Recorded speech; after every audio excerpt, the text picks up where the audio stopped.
bien parce que j'ai été intéressé aux problèmes qui concernent cet appel de Paris à la suite de l'étude de Gilles-Éric Serralini, qui avait été, au moment où elle est parue, vigoureusement critiquée par le président de l'Académie des sciences, un certain monsieur Jean-François Bach, qui avait voulu, qui d'ailleurs avait réuni une commission de 2 membres de l'Académie des sciences, 2 membres de l'Académie d'agriculture, 2 membres de l'Académie des technologies, et ainsi de suite, pour avoir une réunion des 5 académies.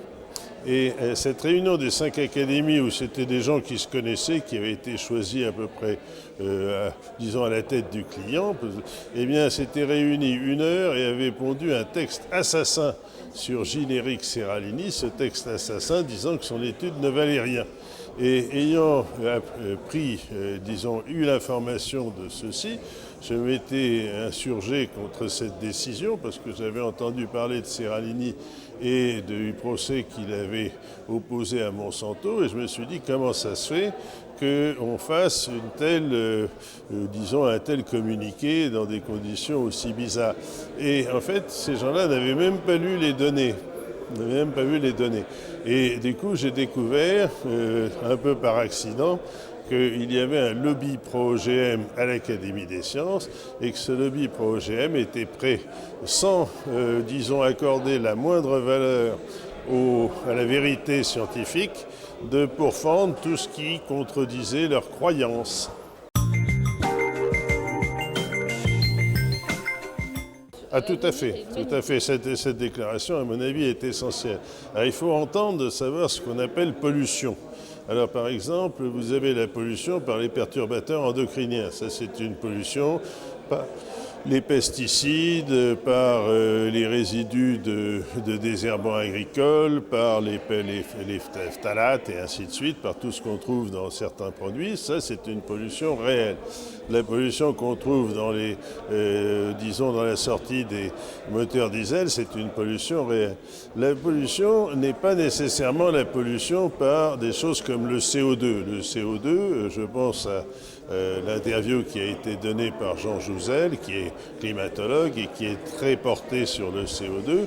La production de CO2, c'est quelque chose de parfaitement naturel, qui a toujours existé, et ce n'est pas une pollution au sens propre du terme. D'ailleurs, plus il y a de CO2 dans l'atmosphère, plus les surfaces cultivées se portent bien. Alors le fait qu'il s'est fait monter l'océan de 7 mètres, comme le prétend Al Gore, c'est évidemment très gênant, mais ce n'est pas quelque chose qui menace en tant que tel la santé des embryons dans le ventre de leur mère. Si l'océan monte de 7 mètres, si la température monte, on peut déménager vers le nord. C'est très gênant, je le reconnais. Ça met en danger un certain nombre de peuples, les cultures, tout ce qu'on veut, mais ce n'est pas quelque chose qui est une pollution au sens propre du terme. Il ne faut pas mélanger les deux facteurs. Et en ce qui concerne les perturbateurs endocriniens, c'est indubitablement une pollution qui avance cachée et qui est une menace grave pour tout le monde.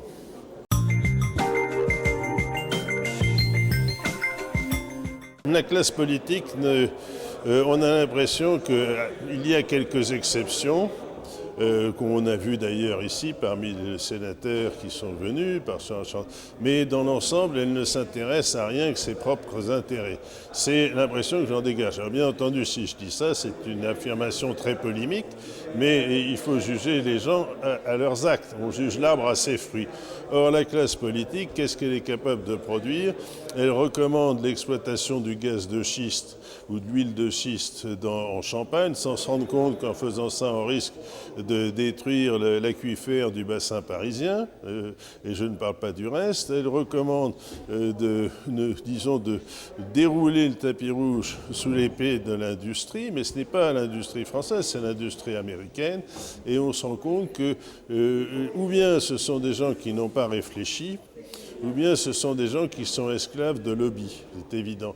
Alors le lobby des pro-américains, c'est quelque chose qui m'inquiète beaucoup, parce que qu'il y ait des hommes politiques français qui veulent, par exemple, soigner les intérêts de groupes chimiques comme Monsanto ou DuPont, qui sont des groupes américains, ça me paraît pas très conforme à la défense des intérêts français. Alors les solutions sont multiples. Aujourd'hui, on est en Europe. Alors en Europe, on est obligé d'abord de faire en sorte que l'Europe reconnaisse toute la pollution par les perturbateurs endocriniens et aille au-delà de REACH. Mais la deuxième chose, c'est qu'on constate que les lobbies sont encore beaucoup plus influents au niveau du Parlement européen et de la Commission européenne qu'ils sont au niveau national. Et en fin de compte, parfois, vous avez des mesures qui sont prises par l'Europe. Je pense à, par exemple, les mesures qui sont relatives aux semences de ferme, qui c'est un autre sujet, mais les semences de ferme, c'est l'Europe qui a fait une directive en 2000 et quelques, je ne me souviens plus exactement de l'année, qui disait qu'on ne pouvait commercialiser les produits des maraîchers, les produits des fermes, que si ça venait de semences qui étaient certifiées par l'inscription dans un livre. Et en France, il y a eu une espèce de mise à jour de ceci en 2011 que je trouve absolument scandaleuse. Eh bien, en fin de compte, on a l'impression que l'Europe prend des décisions qui parfois sont très mauvaises et la France ne fait rien pour s'y opposer. Alors il faudrait qu'aux deux niveaux, soit on accepte les directives européennes et à ce moment-là c'est au niveau de l'Europe qu'il faut agir, soit on s'oppose à ces directives et à ce moment-là il faut que les gouvernements français aient vraiment une attitude responsable et non pas béni-oui-wiste en quelque sorte. Alors je pourrais donner des multiples exemples, mais ce qui se passe actuellement est absolument scandaleux, à de multiples reprises. Par exemple, vous savez qu'on parlait de Monsanto, et bien presque les melons sur 10 que vous achetez chez les maraîchers, y compris dans le sud-ouest, sont des melons Monsanto. C'est quelque chose d'extraordinaire. Bon, alors ça n'a rien à voir avec les pesticides, mais ça veut dire que ce sont des graines qui sont contrôlées par cette multinationale qui a tout fait pour pousser par des lobbies le fait que les agriculteurs, les maraîchers n'ont pas le droit de ressemer les melons traditionnels pour faire du melon. Ils sont obligés d'acheter leurs graines. C'est fantastique, ça. Hein, je veux dire par là, bon. Alors voilà le genre de mesure sur laquelle la France devrait se battre en s'opposant à cela. Alors, le catalogue est très long. On a l'impression que la plupart du temps, le Parlement français ne s'intéresse pas aux détails des mesures qu'il vote. C'est lamentable. On n'est pas gouverné comme il faudrait. Alors bien sûr, on voit quelques personnes politiques comme le sénateur Archambault qui était là tout à l'heure, qui ont une attitude tout à fait intelligente, mais ils sont isolés. Ils se plaignent par exemple de ne pas pouvoir se faire entendre, y compris dans les assemblées comme le Sénat ou l'Assemblée nationale. Qu'est-ce que vous voulez dire à ça? Moi je trouve que ça va mal se terminer. Je prends l'exemple des semences qui est un autre sujet. On a parlé sans arrêt des perturbateurs endocriniens. Eh bien, le fait, par exemple, qu'il soit illégal de vendre, par exemple, des tomates, par exemple la cornue des Andes, qui est une tomate traditionnelle, eh bien, lorsque vous avez un maraîcher qui vous vend ça dans le sud-ouest, il peut être poursuivi par la direction de la répression des fraudes, parce que personne n'a inscrit cette tomate au registre des variétés autorisées. Vous voyez la société dans laquelle on évalue. Alors ceci se passe à toute vitesse. C'est-à-dire qu'en 15 ans, on est arrivé à cette situation de la même façon que les perturbateurs endocriniens deviennent un véritable problème de santé. C'est-à-dire qu'on les trouve partout, dans l'eau du robinet. Bientôt, on les trouvera même dans l'eau minérale, puisque les bouteilles d'eau minérale sont en plastique. Et on vous signale qu'il vaut mieux ne pas les laisser trop longtemps au soleil, parce que ça pourrait dégager des phénols. Bon, alors...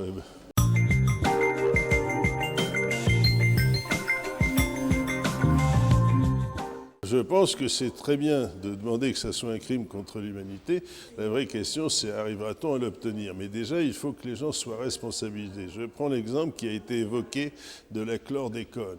La chlordécone, eh bien, c'est un produit qui a été commercialisé et installé, enfin, arrosé la Guadeloupe et la Martinique pendant 10 ans avec cette saloperie, appelons-le, alors que c'était interdit aux États-Unis. Eh bien, tout le monde savait que c'était interdit aux États-Unis. Pourquoi a-t-on continué à arroser la Martinique et la Guadeloupe de ce produit pendant 10 ans? Alors, résultat, en Martinique et en Guadeloupe, les hommes ont le taux de cancer de la prostate le plus élevé du monde, et puis ça va continuer pendant 10 ans, pendant 50 ans, et ainsi de suite. Alors, ce qui se passe, c'est qu'il y a eu quelque part des gens qui ont laissé faire ceci. Il y a le même genre de scandale avec le Mediator. Le Mediator, eh bien, vous avez sans doute suivi en tant que journaliste l'exemple du Mediator, où vous avez Servier qui a commercialisé un produit dont on savait qu'il était dangereux, avec l'aval de l'Agence de sécurité de santé, avec toutes les autorisations, en provoquant peut-être 1000, 2000 morts. Et on le savait. Et bien entendu, tous les gens qui ont voulu s'opposer à ça ont été envoyés sur les roses. Il y a fallu un chercheur courageux, une femme qui a réussi à mettre ça en évidence, et elle a réussi à gagner son procès contre Servier en appel, alors qu'elle avait été condamnée en première instance. Vous voyez la situation. Alors, ce qui se passe, c'est qu'il y a une très forte collusion, je dirais, en employant un langage ancien, des puissances politiques, enfin des pouvoirs politiques, avec ce qu'on appellerait, dans le langage de Georges Marchais, les puissances d'argent. Et ces puissances d'argent sont extrêmement actives. Alors si on voulait que, disons, on fasse un lobby pour, je dirais, pour le bio, pour la santé, mettons, eh bien, le problème de ce lobby, il faudrait qu'il y ait eu des sommes absolument considérables pour pouvoir acheter un certain nombre de gens. Et ça s'achète. Les hommes politiques, ça s'achète. Et ça s'achète pas nécessairement en leur donnant une valise de billets, mais on peut très bien simplement subventionner le parti politique auquel ces personnes appartiennent, et ni vu ni connu. C'est quand même effarant. Alors, on m'avait donné le chiffre que Monsanto utilisait dans ces opérations de communication, parce que ça s'appelle des opérations de communication. On ne va pas appeler ça de la corruption, ça serait évidemment un terme scandaleux. Et j'avais été surpris de la somme qui me paraissait très modeste. Alors, je crois que Monsanto fait peut-être 15 ou 20 milliards de dollars. Bon, le chiffre, je n'en sais rien. C'est un ordre de grandeur, c'est peut-être le double, c'est peut-être la moitié, parce que je ne veux pas rentrer dans des chiffres précis. Eh bien, les chiffres qui sont utilisés par Monsanto pour sa communication, c'est peut-être 500 millions de dollars, une somme. Et un jour, j'étais tombé sur un cadre de Monsanto avec lequel je me suis fortement disputé, et je lui dis, mais c'est pas grand-chose finalement. Il m'avait répondu, academics, ça veut dire les universitaires, les chercheurs, are cheap, sont bon marché. Alors moi, j'avoue que j'avais pris ça comme, disons, en travers du gosier, en me disant, ben, en tout cas, moi, vous ne pourrez pas trouver un prix suffisamment élevé pour m'acheter. Maintenant, c'est vrai, vous prenez des gens, comme vous leur dites, vous mettez une valise de billets, est-ce qu'ils vont la prendre ou est-ce qu'ils vont la refermer? C'est pas du tout évident. C'est une chose vraiment terrible. Et j'ai vu pendant 4 ou 5 ans où j'ai fait des contrats européens, j'ai vu la corruption active à tous les niveaux, et ça je ne peux pas en parler en citant des exemples précis ni des noms, parce que je pourrais être poursuivi en diffamation.